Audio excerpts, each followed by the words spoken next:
بسم اللہ الرحمن الرحیم۔ السلام علیکم ورحمۃ اللہ وبرکاتہ۔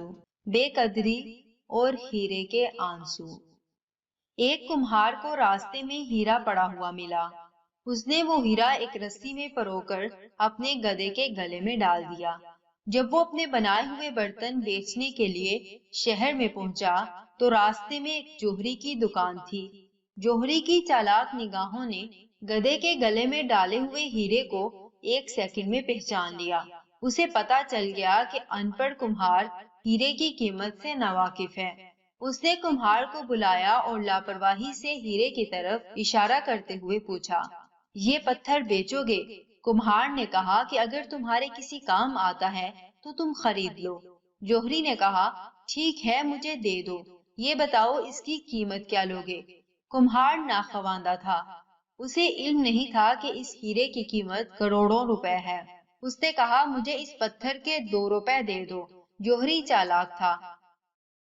اس نے سوچا کہ اگر فوراً 2 روپے دے دیے تو کمہار کو شک ہو جائے گا۔ اس نے چالاکی سے کہا، نہیں، اس کا 1 روپیہ دوں گا۔ ہیرے نے جب سنا تو اسی وقت ٹوٹ گیا اور ریزہ ریزہ ہو کر زمین پر بکھر گیا۔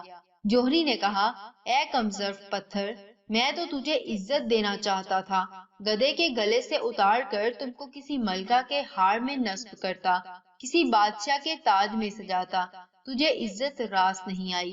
ہیرے نے کہا، کمظرف میں نہیں تھا بلکہ تم ہو۔ ان پڑھ کمہار مجھے پہچان نہیں سکا تھا، اس کو میری قیمت کا پتہ نہیں تھا۔ تم جوہری ہو، تم تو جانتے تھے، میری قیمت کا تم کو اچھی طرح پتا تھا، لیکن تم نے میری قیمت 1 روپیہ لگائی۔ میری غیرت نے گوارا نہیں کیا کہ میں اتنا سستا فروخت ہو جاؤں۔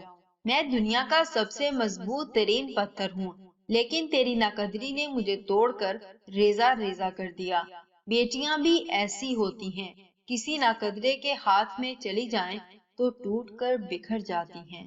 جزاکم اللہ خیر و احسن الجزا۔ السلام علیکم ورحمۃ اللہ وبرکاتہ۔